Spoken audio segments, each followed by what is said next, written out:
Саламатсыздарбы, урматтуу радио каармандар. Биринчи радионун эфиринде таңкы бурулуштун негизги маселеси. Студияда Талайгүл Сыдыкбекова жана Талайгүл Чабдарова. Ал эми уктурууну сиздерге жеткирүү үчүн Чынара Асылбекова жана Азиз Чокморов иштеп жатат. Урматтуу радио кушчулар, бүгүн биз таңкы бурулуштун негизги маселесинде кайрыла турган темабызды сиздерге айтып өтөлү. Өлкөнүн тышкы иштер министрлиги Кыргызстандагы АКШнын элчилигинин кыргыз саясатына кийлигүүчүсүн иликтөө иштерине басым жасоо экенин белгилеген билдирүүсүн жарыялады. Америка Кошмо Штатынын Кыргыз Республикасындагы элчиси Дональд Лунун 5-декабрда Интерньюстун журналисттерге умтулуу сыйлыгын ыйгарган аземинде мына ошол өткөн 18 айда Кыргызстанда болгон эң маанилүү окуя катары Матраимовторго байланыштуу журналисттик иликтөөнү атап, бул Голливудтун мафия тууралуу киносуна окшоп кетти деп билдирген. Анын мындай баасы мына ошол кыргыз коомчулугунда талкуу жаратып, өлкөнүн саясатына ачык эле мындай кийлигишүү деп бааланды. Америкалык элчинин мындай пикири чын эле ачык кийлигишүү катары кароого боло белер. Ал укук боюнча нормаларда кандай каралган, башка өлкөлөрдүн ошол биздин мамлекеттин ички ишине кийлигүүсүнө жол берилбеш керек деген мына ошол кыргызстандыктардын билдирүүсү ошол интернеттеги маалымат мейкиндигинде толгон комментарийлерге биз бүгүн сереп салып, түз эфирде баарлашсак Талайгүл. Анда студиябызга келген мейманды тааныштырып кетели. Кыргызстандын дипломатиялык кызматынын ардагери Кадыралиев Сактанбек Кадыралиевич. Саламатсызбы агай? Рахмат. Кутман таңыңыз менен. Талайгүл, биздин уктуруу түз эфирде өтүп жатканын айталы, телефондордо тааныштырып кетсек. 0502 39 21 90 0302 39 21 90 урматтуу радио каармандар, бир 20 минутадан кийин ушул телефондор аркылуу өзүңүздөрдүн ой пикир сунуштарды биздин студиянын мейманына берсеңиздер болот. Ал эми ага чейин биз ошол негизги маселе боюнча студиянын коногунан айрым суроолорго жооп алганга аракет кылалы. Сактанбек агай, мына адегенде темабызды биз айттык, эмне жөнүндө сөз боло турган. Мына ушул АКШ элчисинин айтуусуна сиз кандай бир ойдо калдыңыз? Мындай бир дипломатиялык этикет жагынан алып караганда, ушундай мазмундагы ойду ортого салууга эмне себептер болду? Кандай мотивдер буга себеп болду? Тажрыйбалуу дипломат катары эмне дейт элеңиз? Эми бул маселе боюнча Вена конвенциясы бар да, дипломатияда. Анан ошол Вена конвенциясынын негизинде бул өлкөлөр бири-биринин ички ишине кийлигишүүгө акысы жок. Бирок ар бир элчилик чет өлкөнүн бөлөккө башка өлкөдөгү элчиликтери ошол өлкөдөгү болуп жаткан кырдаалды изилдеп, анализдеп туруу алардын иши. Алар ошол өзлөрүнүн анализдерин өзлөрүнүн өлкөлөрүнө, багы өзлөрүнүн министрлигине, бөлөк башка дагы мекемелерине, мамлекеттик мекемелерине жөнөтүп, ошолорду камсыздап, ошолорду кабарлап турат. Эми бул дипломатиянын баардыгынын эле иши. Анан бирок мындай бир нерсени жарыя кылып, аган баягы мындай сындап, анан аган акыл үйрөтүү деген нерселер эми бул жат. Дипломатияда баягы кыргыздын бир макалы бар го, тиги жаманды коногу билет деген. Мына ошондой нерсеге жакын болуп калды да бул. Мындай кылыш керек, тигиндей кылыш керек, андай кылыш керек деген. Бирок негизинен мен бул элчинин билдирүүсүн окуп, негизинен биз ушул абалга кандайча келдик? Ошону ар бирибиз эле азыр анализдеп атпайбызбы? Буган мурдакы президенттин башкаруусу, аган чейинки президенттин башкаруусундагы келген жаңылыштыктар менен, анан мынау кийинки болгон акыркы президентибиздин аны оңдобой ошол ойдон алып кеткенинен улам коомдо ушундай баягы жарыла турган абалга келип калганбыз да. жарыла турган абалга келип атканды ошонун себептерин жана журналисттер айтып белгилеп президент менен болгон пресс конференциядагы айтып атса дагы факты бергиле деп койду да. Мунун өзүнүн баары бөлөк эле эмес, бөлөк өлкөнүн элдери күлүп атат да. Факты бергиле деп атат. Фактыны айтып атпайбы тигилер деп. Эми Матраимовторго байланыштуу окуя бүгүн эле чыккан нерсе эмес да. Бул эми качантан бери келаткан айтылып келе жаткан. Кептин баары ошондо да. Анан аны эми тиги ачык айтты. Ушундай болду, криминалдар көбөйүп кетти. Ал эми болуп аткан иш. Аны моюнга алууга туура келет. Аны моюнга албай кое албайбыз. Анткени эгерде кээ бир мамлекет башчылар жок деген күндө дагы жалпы эл анын баарын түшүнүп, ага макул болуп, анан толкуп туруп атпайбы? Анан ошо толкуунун натыйжасы багы шишип калган нерсе, уже жаралап турган нерсеге жанакы шайлоо себеп болду. Сактанбек агай, ушул жерден жанагы эл аралык мамилелер, өз ара кызматташтык жана дипломатиянын эреже талаптары жөнүндө сизди дипломат катары пикириңизди угуп койсок да, эгер ушундай өз ара өлкөлөрдөн ошо элчилер тарабынан болобу, жанагындай бир тышкы иштер министрлиги да бир ички ишке кийлигишүү катары кабыл албадыбы? Ушундай маселелер кантип жөнгө салынат? Эл аралык дипломатиянын эрежелеринде кандай бул? Биздин ушул эле окуядан биздин элчилер дагы сабак алыш керек болот да, мисалычы? Эми мындай, өлкөгө жакпаган саясат менен же өлкөнүн саясатына каршы иш жүргүзгөзсө, анда чара колдонуш керек. Бул биринчи эң жөнөкөйү чакырып алып туруп айтыш керек. Экинчиси нота менен тигини нонгрант кылып өлкөдөн кубалап жибериш керек. Үчүнчүсү болгондо таптакыр эле бүткөндө анда согушка чейин барганда анда дипломатиялык байланышты үзүш керек. Бул эми кээ бир нерсеге көз жумуп койсо да болот. Айта баягы орустардын макалында собака лает, караван идет дегендей. Бирок аны эми бул элчиликке антип айта албайсың. Анан эгерде мондай карап көрсөк өзүбүз, АКШнын тышкы саясатынын өзү, мына бизге 30 жылдан берки кандай таасири, кандай диктовкасы бар белгилүү. Мына мен ушу 5 жылдай ушул чет өлкөдө батыш өлкөлөрүн көрөт этип тышкы иштер министрлигинде отурдум.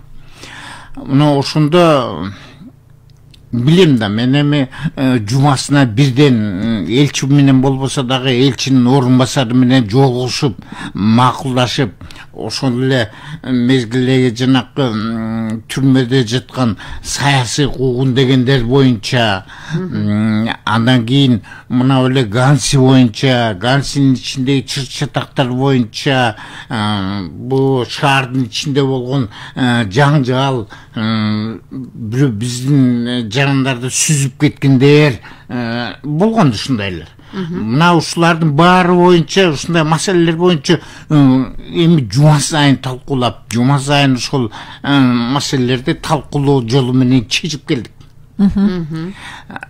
Анан бул да талкуулоо жолу менен чечилиш керек. Анан мына эки билдирүү, тышкы иштер министрлигинин билдирүүсү, бул эми баягы катуу столду койгулап, столду муштаган эмес. Бул жөн эле эске салып коюу да. Бул ички ишке көп кийлигишпей эле биз өзүбүз чечебиз. Анысы туура. Бизге канчадан бери эле ушу бөлөктөр эле үйрөтө берет. Бул ар бир өлкөнүн өзүнүн эркин өнүгүүсүнө жол бериш керек. Ар ким өзү эркиндикти, эгерде эркиндик, жанакы сөз эркиндиги, эркин өнүгүү дей турган болсок, анда кийлигишпе анда келип туруп баягы жакшы оюңду мындай мамилеңди келип жекеме жеке отуруп туруп айт, аны жарыя кылып анан мен минтип атам, анан мен тигинтип атам деп бул Америка Кошмо Штаттын мындай карап туруп салган элчилигин карап туруп ойлойм, кичинекей 6 миллион Кыргызстанга ушундай зартайган зданиянын элчиликтин кандай кажети бар? Анан заманында биздин бийлик ошолордун бардыгына уруксат бергенине таң калам. Эми ушундан улам, мына сиз жана Венециялык конвенцияны эске салдыңыз, Бириккен Улуттар Вена конвенциясы. Бириккен Улуттар Уюмунун ошол 65-жылы кабыл алган декларациясында деле ушундай баягы башка өлкөлөр, кайсы суверендүү өлкөлөрдүн баягы ички саясатына кийлигишүү акысы жок, кыйыр түрүндө дагы, анан тикелей дагы кийлигишпеш керек деп жазылып турбайбы? Анан айрым Сактанбек Кадыралиевич, айрым эл аралык эксперттердин пикиринде АКШнын азыр мындай бир приоритеттүү багытында Өзбекстан менен Казакстан турат экен да. Бирок талдоочулардын оюнда ушул Кыргызстандагы жүрүп жаткан процесстерге Америка бейөкмөт уюмдар аркылуу көзөмөл кылып өзүнүн таасирин жүргүзө берет дегендей пикирди айтып атат да. Ушул пикирге кандай карайсыз? Жанагындай чикке, анан кийин тикелей, анан кыйыр түрүндөгү таасири дегенде улам менде ушул суроо пайда болуп атат да. Мен жана бекерден айткан жокмун да. Элчилик ушундай элчиликтин мекери бар Кыргызстанда деп. Бу Өзбекстандагы, Казакстандагы мындай баягы эркин жүргөнгө буларга мындай баягы чектөө койгон болуш керек. Ал эми ар бир мамлекеттин өзүнүн саясаты, аны көзөмөлдөйт, арттан карайт, аны үчүн атайын мекемелер бар. Чалгын бар, контр чалгын бар дегенде алардын иши ким эмне менен заниматься этип атат, эмне иш кылып атат деген. Анан ошондон улам ушул бизде ушулардын чалгын борбордук Азия боюнча чалгын борбор ушул жерде деп ар бери өткөндө ойлоп коем да. Эми мен аны азыр эле силер менен бөлүшүп атам, мен аны эч ким менен бөлүшкөн жокмун, бирок менден бөлөк деле ошол уюмдардын, ошого кызыктар уюмдардын адамдары ойлонуп атса керек. Анан эми жана контур чалгында алар кандай иштеп атат, алардын баарын биз билбейбиз да. Аны баягы коомчулукка алар айтылбайт, жарыяланбайт. Анан АКШнын өзүнүн мындай акыркы 30 жылдагы 50 жылдагы кылган жумуштарын алып карасаңар, жаңы эле булар гегемония, диктовка, ушундай эле момундай жасагыла, тигиндей жасагыла деген эле эмеде келатат да. Өзгөргөн жок булар эч качан. Жанакы Горбачевдин тушунда, анан Ельциндин тушунда кичине өзгөрдү. Анан ойлоду да баардыгы биз айткандай болот. Биз эми дүйнөдө жалгыз супердержава болгондон кийин биз эмне десек ошо болот. Ошондон улам тиги законду, бу законду мындай кабыл алгыла, тигиндей кабыл алгыла деген. Анан жанакы бир эркек менен эркек, аял менен аялдын үйлөрүнө чектөө койбогула, ошолор уруксат бергиле деген нерселердин баары. Эми мен ойлоп атам, бул АКШдагы көз департамент, мамлекеттик департаментинде отургандар бул биздин аймактын, чөлкөмдүн элинин, маданиятын, каада салтын тактакыр билбейт да, үлүп атат деген бар да. Биз ошон менен канча кылымдан бери биз ошон менен иштеп, ошон менен жашап келатабыз. анан аны деген ким эле өзүнүн эле көнгөн турмушун эртең эле бузуп салып туруп мейли эмне кылсаң ошол дейт. Сактанбек агай, мына биз Кыргызстан Борбор Азияда демократиянын мындай бир өнүккөн өлкө катары таанылганбыз дейбиз. Айрым учурда муну сыймык менен айтабыз. Ошол эле учурда мындай биз өлкөнүн ичинде дагы ушундай таасир эткенге же болбосо ушундай диктовканы аткарганга дагы бир себеп түзүп коюп жаткан жокпузбу? Айрым учурларда мисалы бизде өкмөттүк эмес уюмдар абдан жакшы иш алып барат, алар эркин. Анан айрым учурда мына мен кесиптешим деле жокко чыгарбайт, айрым адамдарды ушул Американын кызыкчылыгын көздөгөн жарандарыбыз бар деп да айтылып жүрбөйбү? Ушундан улам дагы бир да Талайгүл. Жанагы ушул АКШнын элчилигинин сөзүнөн кийин баягы медиа алкакта дагы аябай көп мындай бир талкуу жүрүп кетти да. Америка менен Кыргызстандын кызматташуусунан да ушуга кошуп койсом Талайгүл. Мисалы үчүн Американын кызыкчылыктарын колдогон депутаттардын дагы аттарын атап иди. Назар News аттуу ресурс. Анда биздин депутаттар Жанар Акаев фамилиясы жүрөт, аты жөнү Аида Касмалиева, Арапбай, Бекеш Жумабек жана башкалар. Эми ушуну буларды жазып атат да, АКШнын визасын 5 жылга алышканын айтып жазып атат. Анан негизи эле Сактанбек Кадырович, Талайгүлдүн суроосунан улам да, ушуга да кошумчаласаңыз, кыргыз саясатчыларын, баягы мыйзам чыгаруучу органдын өкүлдөрү кайсы бир мамлекеттин мындай бир кызыкчылыгын, ак ниеттик караганы, аларга мындай лаялдуу түрдө мамиле кылышы Кыргызстандын ички саясатына таасир береби? Мисалы үчүн башка мамлекеттин кызыкчылыктарын Кыргызстанда мындай жылдырууга мүмкүнбү? Жогорку статустагы биздин өзүбүздүн кызыкчылыгыбызды колдобогондор булар эми мындайча баягы орут тил менен айтканда булар сактан да.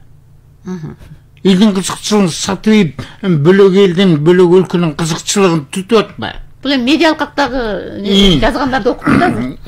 Анан мен бир таң калган өзүмдүн кээде баягы дипломатиялык приемдар болуп анан барып калсак, ушундай бир 10-20 депутат бар болот. Бул приемго чакыруу, бул таанышыңдын баарын чакырууга туура. Ал элчилик ошолорду байланышыбыз бар, ушулар менен иштешебиз, ушулардын аркылуу баягы саясат жүргүзөбүз, өзүбүздүн өлкөбүздүн, өзүбүздүн саясатыбызды ошолорго билдиребиз деп чакырат. Анан чакырса эле барып алганда таң калам да, эмне дипломаттарда прием деген иш, атыгилер эмне тамак жегени барабы? Анан ажырден барып туруп өтүнөт да. Ал баягы неформальный мезгилде өтүнөт. Моурикни метишке дегеле ушуну колдокпойсуңор деп. Болуптур дейт. Анан ошентип парламенттен тигилердин кызыкчылыгын түтүп атпайбы? Демек бул себеп болуп коет экен да. Эми дагы бир жагдайга бурайын деп атам да. Жана балык бар го? Балык. Кайырмакка курт салып бырытасың. Ошол сыңар нерсе да бул. Илинип калат, Илинип калат, анан акырынан тарта баштайт. Анан баягы мындай билиш керек да, эмнени каалап атат. Анан бизде деген Союз мезгилинде иштеп жүргөндө ар бир чет өлкөлүк менен болгон контакт жөнүндө биз өзүбүз жетекчилерге информация берчүбүз, маалымат. Менен мындай болду, ал эми пландалган кездешүү же анын инициативасы менен болгон кездешүү же жөн эле случайно кезип калып анан ошол сөз болдубу? Буларды анализдеген атайын адамдар отуруп туруп, атайын келип атат. Бул боюнча контакт болду, тиги боюнча контакт болду. Бул маселени булар иштеп атат дейт эле да. Эми азыр бир жерде биздин органдар ошону иштейби, иштебейби, мен эми пенсиядагы киши анын баарын билбейм да. Бирок иштеш керек. Негизи иштеш керек. Антпесе болбойт. Анан жанакы медиада чыгып кеткен нерселер, жана депутаттар жөнүндө, анан эме алып алганы, тиги 5 жылга виза алып алганы, грин карт алып алгандар, бунун баары бала чакасын түртүп, анан өздөрү түртүп, булардын баары Bir нәрсе болса ошол жака кетип калалы деген кишилер да антпесе эмне кылат, эмне кереги бар. Бир жолу мен өкмөттө эл аралык кызматташтык бөлүмүнүн орун басары болуп, анан бөлүм башчыбыз жок, мен ошол жерде иштеп атып, анан Америкага биздин премьер ал мезгилде Танаевдин визити боло турганын талкуулап калдык. Бара турган болуп атабыз. Ошол как раз марттын аягында болмок, 24-түндө революция болуп барбагыл. Барсак виза, ар бир виза алып кирип, Танаевди келсин деп. Бул эми премьер-министр сыйлабагандык. Жок, биздин закон ушундай, бизде ушундай тартип. Келгиле. Эми түшүнүп атам. Ал киши келип деле колдоп кетти, бирок премьер-министр бөлөк өлкөнүн элчилигине баруу деген бул атайын эме менен барып калса жөн эле барбайт. Башка өлкөлөрдө кандай? Башка өлкөлөрдө деле ушундай барбайт. Ушундай эреже. Анын жардамчылары алып келет, берет. Анткени премьер-министр белгилүү киши да. Спикер белгилүү киши. Андан кийин революция болду, тиги визит уже болбой калды. Демек булар баягы мындай да, эми Америкада жашагандар деле айтат. Баягы Америка мамлекетинин өзүнүн кызыкчылыгына керектүү болгон учурда булар катуу эле турат деп. Эч кандай жанагындай мыйзам, биз жана мыйзамды айтып кээде демократияга үйрөтүп атпайбы? Сактанбек агай, дагы бир суроо. Мына Борбордук Азия, ошо Орто Азия деп айтат да, эми державалардын баарын кызыктырып келет да. Эми себеби бул баягы аймак, биздин аймак, саясий жактан, анан геоэкономикалык жагынан мындай кызыктуу экен да. Анан аналитиктер бул регионду ири державалардын тандашуусунун, мындай атаандашуусунун мындай аренасы деп дагы айтышат экен да. Эсиңизде болсо 2020-жылдын февраль айында, мына биз жылды аяктап атабыз, АКШнын мамлекеттик секретары Майк Помпео Казакстан менен Өзбекстанга жасаган сапарында ушул Америка Борбор Азия боюнча жаңы стратегиясын жарыялап атат деп чыкканда, эсиңде да, талай көп. Анан ал стратегияда эмне? Америка бул аймакта өзүнүн баягы дипломатиялык катыштыгын жогорулатып, көбөйтүп, анын ролун бир жогорулатууга багытталган ачык эле айтылган да. Үстөмдүгүн дагы. Анан өзгөчө ушул Орто Азия мамлекеттеринде баягы реформаларды ишке ашыруу, атайын кызматташтыгын бекемдөө жана башка негизделечи ушул Америка жаңы стратегия иштеп чыгуусуна эмне түрткү берди деп ойлойсуз? Бул эми булардын кызыкчылыгы бизде эмес да. Биздин түйгүн эмес. Булардын кызыкчылыгы бизди Россиядан бөлүш. Бизди Россия менен байланышыбызды, Кытай менен болгон байланышыбызды солгундатыш. Анан биз уш жерге азыр Кавказдан азыр Грузияга жакын киришти булар. База куруу иши да мүмкүн деп атат. Бизде Афганистанда турат булар.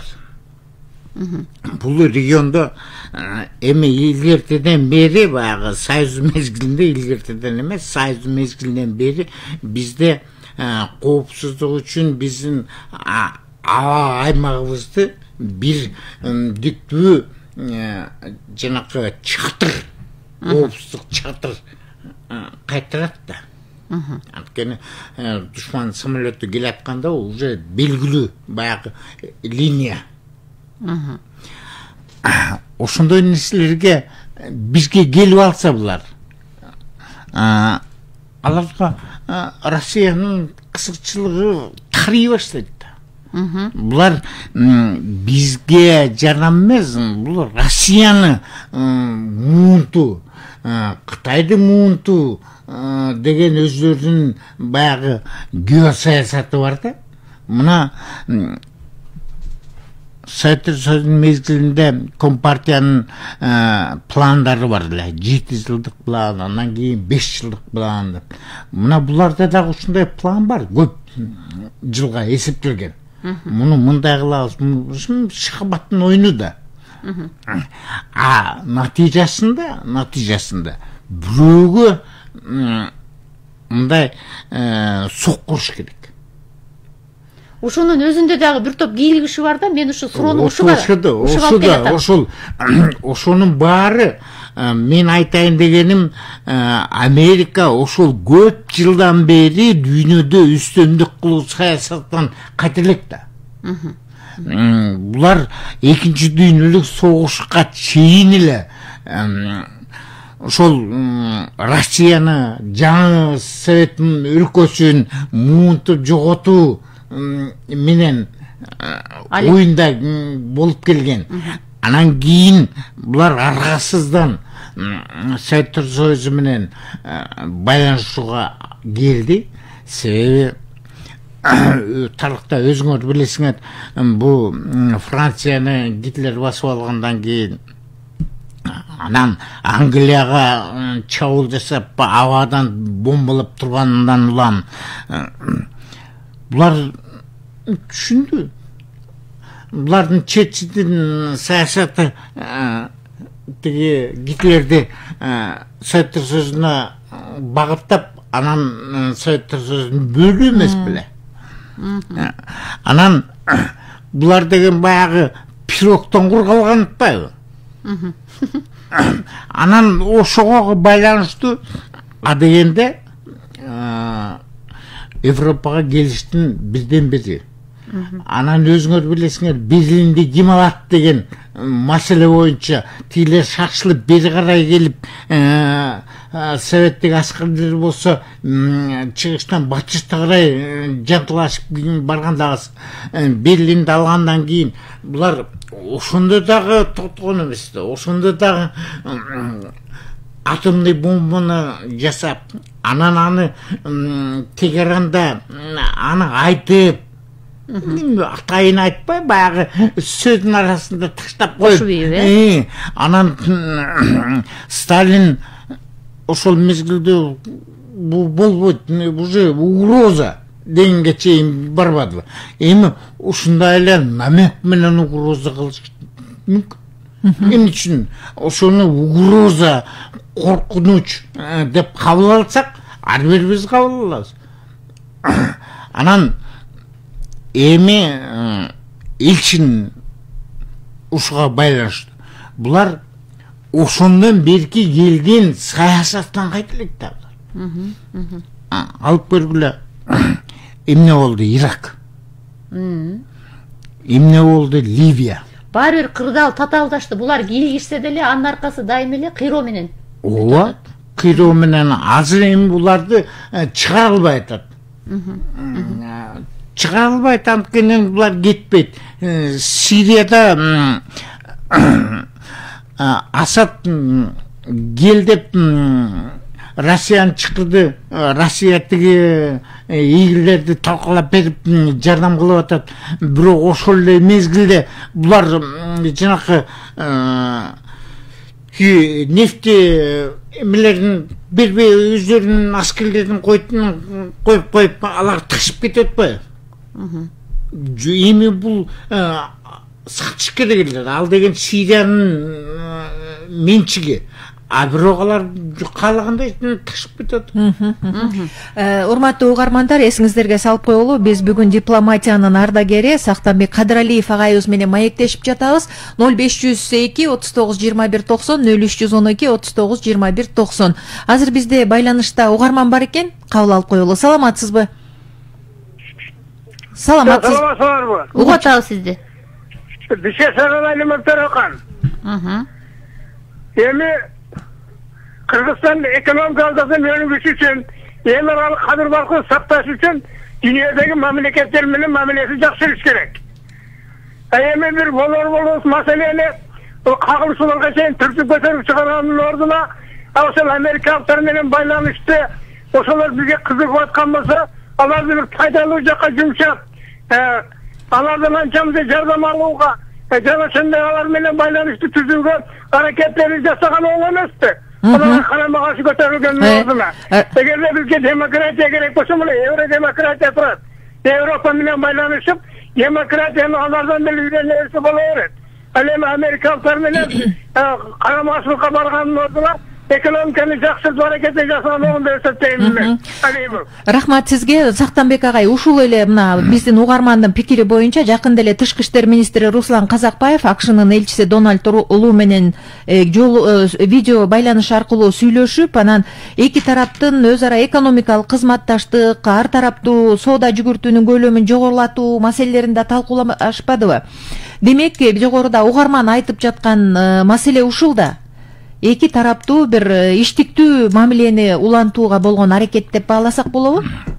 Эми азыр баягы тарыхка байланыштуу кандайча булардын саясаты жөнүндө сөз болбодубу? Ооба. Эми бул кишинин айтканы дагы туура.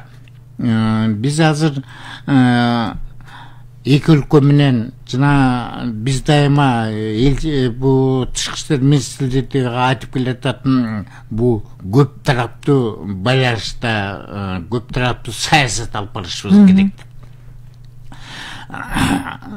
Америкадагы, Кытайдагы, Россиядагы, Туркиядагы, Европа өлкөлөрү дагы мына ушулар менен кызматташуу алып барыш керек. Бирок ким канча кызыктар биздин өлкөгө инвестиция алып келип, ошонун экономикасына жардам берип, ошону өнүктүргөнгө. Мына алып карасак, Америка менен мындай чоң бир завод, фабриканы билесиңерби силер? Болуптур. Мен билбейм. Ошонун эле жанында кумтөрдө болсо канадалыктар. Эми ал кумтөрдүн маселеси бөлөк маселе го.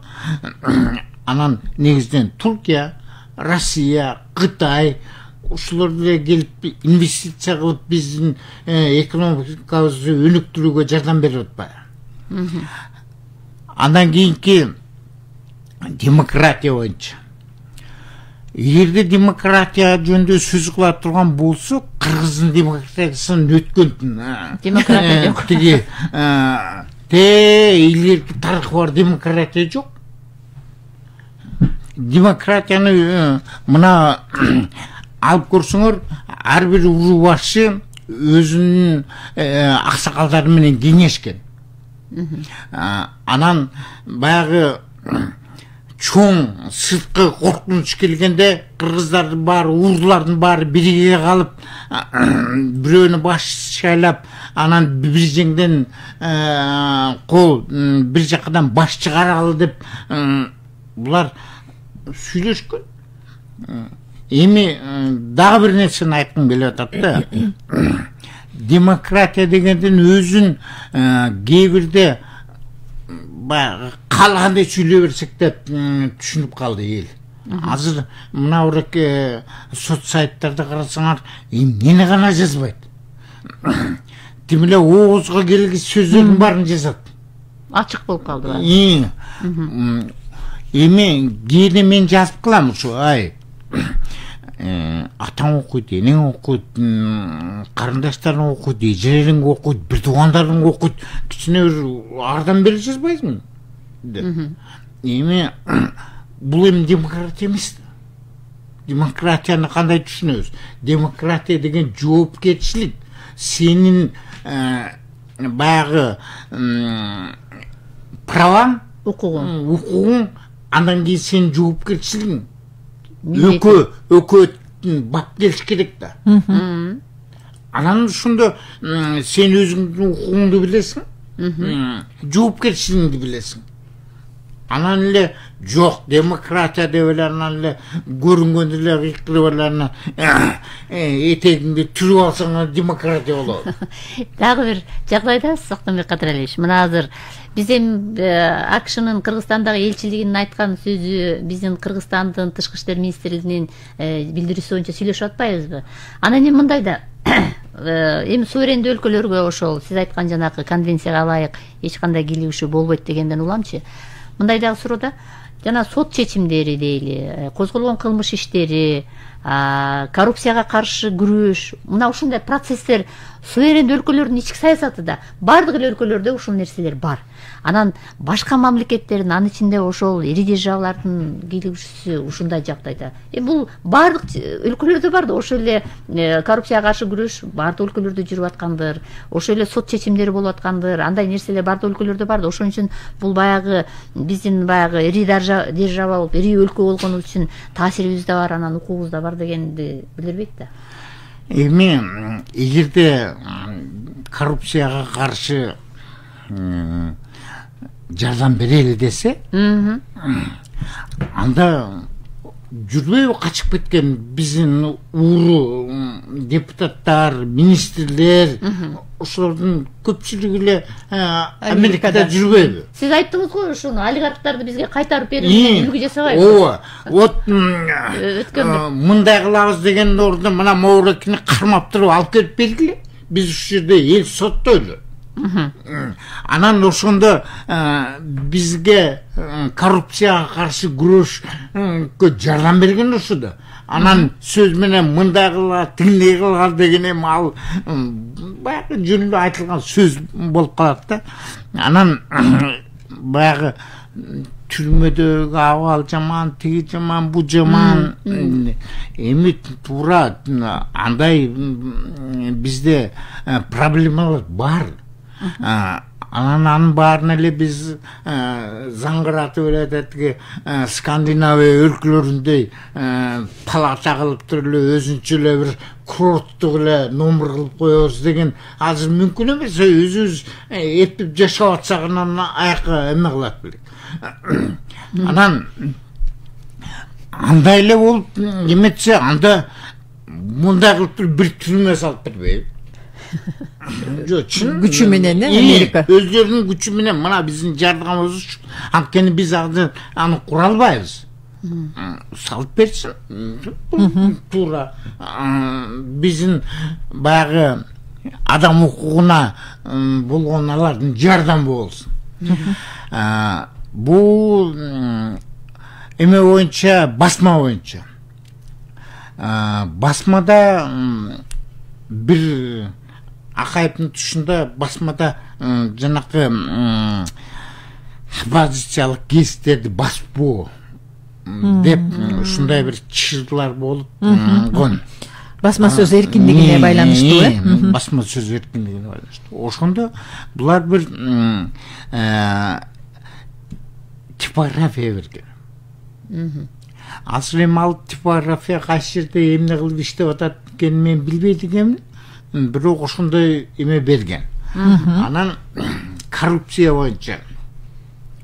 Коррупция эми Кыргызда деле атам замандан баягы шайлоодо болуптур, сатып алгандар. Мал салын берип, антиментип, тигинтип. Эми ал азыркы заман эмес. Эми анда баягы эле жогорку төөлдөрдүн кылганы да бул. Жалпы элди кайда жасаң ошо айдап көнүп алган. Анан азыр деле биздин олигархтар ошону эле жүргүзүп атат да. Ошондон бир чыга элек. Мындай ошону жөөйүн деген да жок. Ошолорго туура эмес деп, анан жанакы 5 жылга ошол эле олигархтарга 5 жылга виза берип койбой алып салбайбы? Жибербейбиз. Рахмат. Рахмат агай, азыр бизде дагы бир угарман бар экен, кабыл алалы. Кайрадан байланышка чыкканга аракет кылыңыздар. 0502 39 21 90 же болбосо 0312 39 21 90. Студиянын мейманына мына ушул байланыш телефондору аркылуу суроо менен кайрылсаңыздар болот, пикириңиздерди айтсаңыздар болот. Азыр кайрадан байланышка чыгып жатат окшойт биздин замандашыбыз. Саламатсызбы? Алло, саламатсыздар. Угуп жатабыз сизди. Мен Бишкектен эсен. Эми Кыргыздын мындай бир макалы бар да, ат баспайын деген жери миң басат дейт. Бу дипломатия деген угулуп атабы? Ооба, агай, айтыңыз. Дипломатия деген бир могу жерди үйдө чабыш керек, могу жерди жулуп ташташ керек деген мамиле менен бүтө турган жумуш эмес. Эми бул жерден Дональд Лу, аты Дональд болсо бир нерсени сүйлөп койгондур.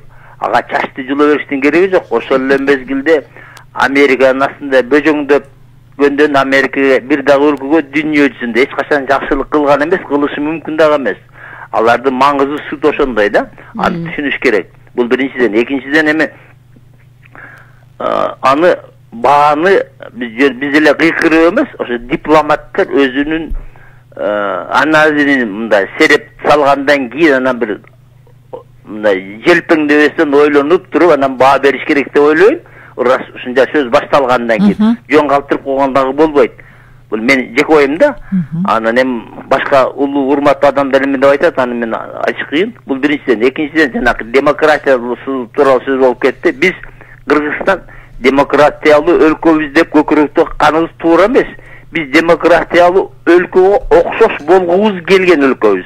Демократия деген эң биринчи президенттен баштап жөнөкөй атуулга чейин баары жогу законду сактаганды үйрөнсөк, законго баш ийгенге көнсөк, ошондо гана бизде демократия болушу мүмкүн. Анан мен эң өкүнүчтүү улуу муун адамдар эле биз илгери ушундай анан жайлоону бөлүштүргөндө ал да демократия эмес, ал жерде демократиянын жыты да жок. Ал жөнөкөй илгертки жашоонун бир ыргы ошондой болгон. Ал жерде демократия болсо ошонун Баймараптын колунда кулдун бир сөзгө укчу эле бирөө. Демократия деген коомдун ар бир мүчөсүнүн укугу сакталганда гана демократия болот. Ошон үчүн биз демократия деген сөздү уккандан баштап башынан адашып кетип, бүгүнгүгө чейин демократия эмне экенин бир дагы толук билген киши жок болгон үчүн биз демократиянын ар ким ар кандай түшүнүп, ызышуулар көп болуп атат. Рахмат.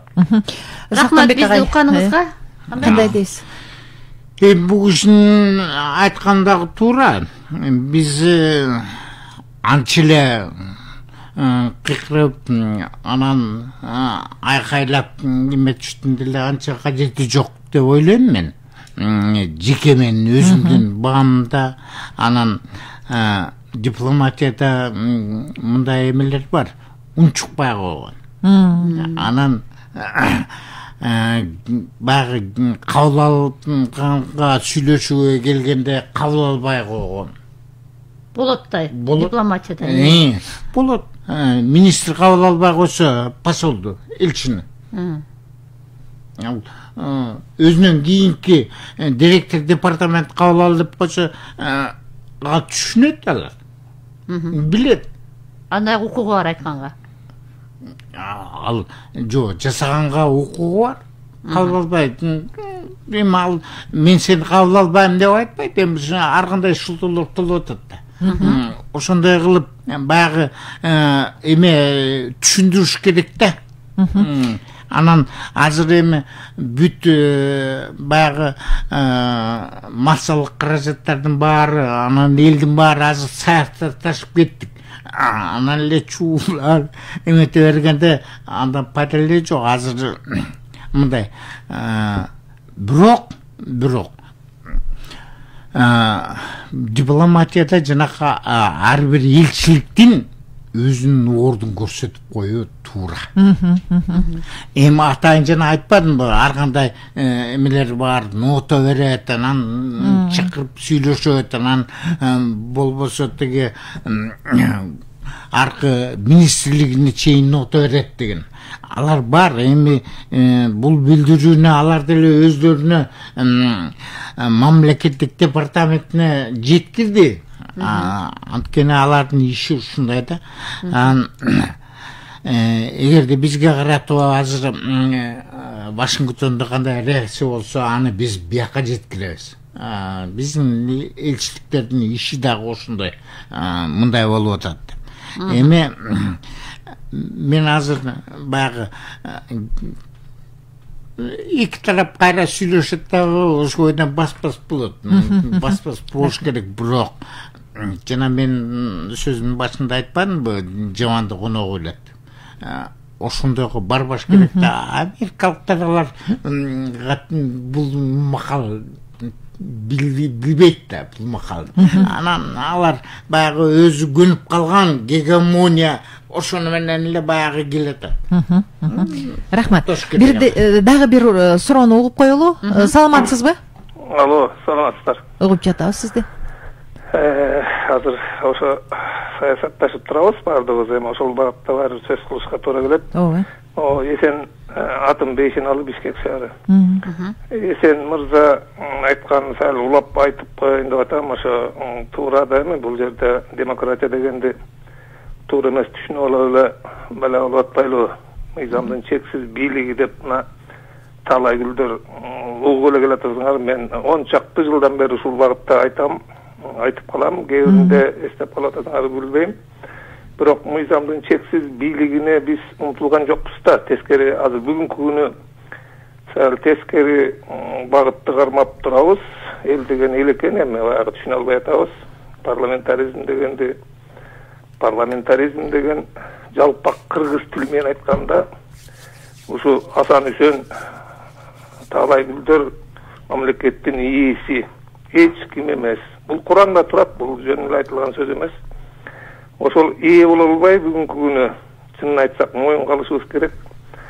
Элибиз кабыл ала албай, анан жанагы парламентаризм Текебаевди жамандап келатабыз. Бул туура эмес нерсе.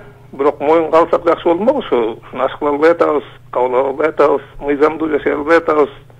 Жана Эсен мырза бул киши деле айтып атат, ошо мыйзамдын нугунда болуп ар кимибиз күнсөк, мыйзамга баш ийсек, анан эле жаркыраган мамлекетке айланып жашап кетмекпиз. Эми мен сөз нар жагына терең кетет, анын баарын айтып отурбайын. Убакытта калат.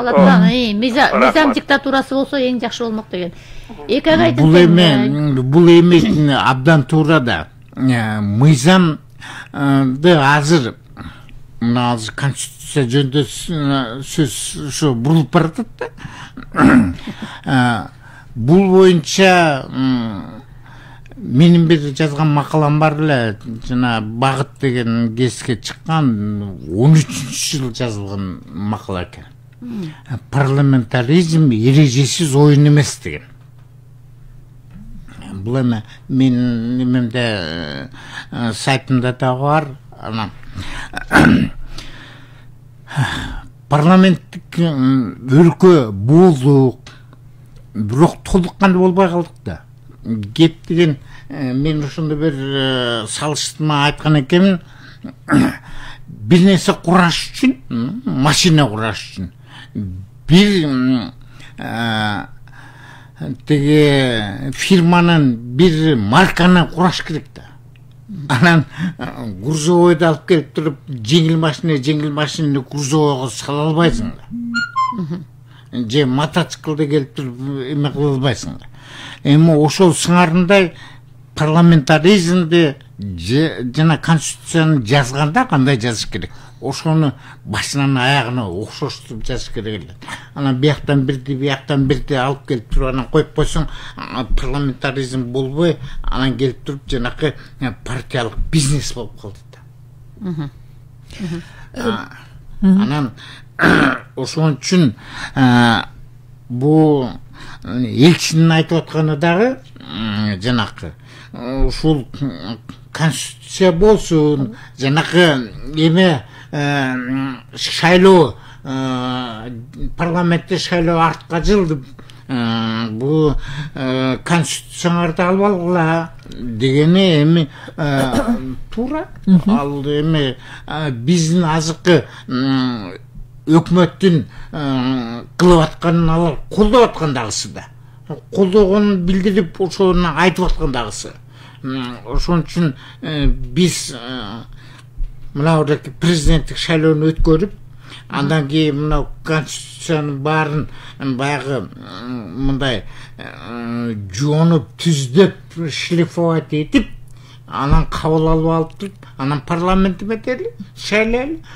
Ошондон кийин жанагы бир мандаттуу же партиялыкпы, анан ошону эл азыр айтат. Анан мен өзүм бу Индияда иштеп жүрүп, ошолордун системасын билем да жакшы. Бир мандаттуу, анан ар бир округга ар бир партия өзүнүн кандидатын көрсөтөт. Ар бир. Анан эгерде бул жеке киши өзү мен өзүмдүн кандидатурамды баягы көзү карандысыз болуп көрсөтөм десе да көрсөтөт. А бизде ал жок. Только партияга болуш керек деп. Партияга болбосо барбайсың. Мен андайды каалабасам, партияга өткүм келбесе, анда менин укугум мындай эметип атпайбы? Эми биздин программабыз аягына чыгып баратат, Сактанбек агай. Сиз конституциялык реформа боюнча да өзүңүздүн пикириңизди айтып атасыз. Бизде дагы бир угарман чыгып атат, бирок угарманды кабыл алып коюп. Кыскача айтыңызчы, убактыбыз абдан тар. Саламатсызбы? Саламатсыздарбы? Мен бир тойло күтүп калмакчы экен. Айтыңыз. Анан бул аксакалыбыз ошо дипломатиянын эмгек сиңирген ардагери деп айттыңыздар. Анан жанатан бери улуу муундагы адамдар айтып атат. Мен жаштардын атынан сүйлөп коеюн. Айтыңыз. Биз мисалы совет убагында деле көргөн эмеспиз, жакшы бактылуу убакты көрбөй калдык. Анан Американын деле начар немесин көргөн жокпуз. Ошол эле улуу аксакалдарыбыз айтып атат, булар билиш керек. Биз илгертен бери ушу орустарга кутула албай канча пул болуп, канча план төгөбүз, канча адамдарыбыз, улуу заттар адамдарыбыздан жоготконбуз да. Анан Американын кийлигиши менен биз ушу эгемендикке жетишип отурабыз, аны да эскерип коюш керек.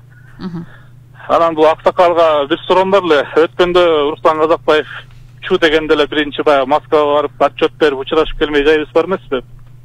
Ошондо барып эгер Лавров менен жолугуп аткан кезде кыргыз журналисти кыргызча суроо берип койду эле. Лавров характерин көрсөтүп, бизди сыйлагыла, коноктор сыйлагыла, мындайча айтканда нормально болгула бул жерде дегенсип. Анда жообун алалы ушул сурооңузга. Кыргызча сүйлөгүлө бул жерде дегенсип койду. Ошол боюнча агай жооп берип коет бекен. Бизде 2 минут убактыбыз бар. Эми мындай конокко барсаң, ошол коноктун үйдүн, конок түзгөн үйдүн баягы тартибине көнөсүң да. Анан барып туруп, жана мен айтып атпаймынбы, конокко барып туруп, жок мен каалагандай болсун десең болбойт да. Эми ал журналист бир жерден мен түшүнүп атам. Ал журналистке кыргызча баштап туруп, андан кийин орусча айтып берсе, анткени бардыгына түшүнүктүү болмок. Бир жерден Руслан өзү мындай шашып кетип, анан баягы кимге эле тиешелүү, ошол журналистке эле тиешелүү дегенде, а журналист орусча берип койсо эмне болот эле? Рахмат. Убактыбызда жыйынтыктап атат, Талайгүл. Негизичи биз азыр угарманыбыз айтып атпайбы? Муну эми Американы биз жокко чыгарган жерибиз жок да. Чындыгында айтканда баягы бир топ жанакы тармактарга, медициналдан тартып, жана билим берүү министрликтеринин иштеринде жаңыланууга бир топ бир каражаттары жумшалган, ошол эле интернеттеги маалымат булактарында айтылып атат. Мисалы үчүн жакында эле АКШ келерки президенттик шайлоого ушу USAID аркылуу каражат бөлөрүн да айткан. Аны дагы белгилеп койсок болот. Бирок ошол эле акча каражаттарын которуп коюп эле анан өзүбүз биз каалаган сөзүбүздү айта берет деген нерсе дагы дипломатиялык этикетке жетпей турганын мына сиз белгиледиңиз. Эми өзүңөр билесиңер. Кто платит, тот заказывает музыку дегенди билесиңер. Аны ошондой кылып атат. Ошол нерсени таңуулагандай кабыл алынып атат коомчулукта. Бирок эгемендүү Кыргызстан, көз каранды эмес Кыргызстан бардык ички тышкы саясатын өзү жүргүзүшү керек. Урматтуу угармандар, биз уктуруубузду жыйынтыктайлы. Биздин студияда дипломатиянын ардагери, Кыргыз Республикасы атайын жана ыйгарым укуктуу элчиси Сактанбек Кадыралиев агайыбыз болду. Сизге ыраазычылык билдиребиз. Бүгүнкү негизги маселени мына ушул Сактанбек агайыбыз менен баарлашкандар Таалайгүл Чабдарова жана Таалайгүл Сыдыкбекова болду. Уктурууну сиздерге жеткирүү үчүн Чынара Асылбекова жана Азиз Чокморов иштеди. Кайрадан эфирден жолугушканга чейин аман болуңуздар. Саламатта калыңыздар. Рахмат.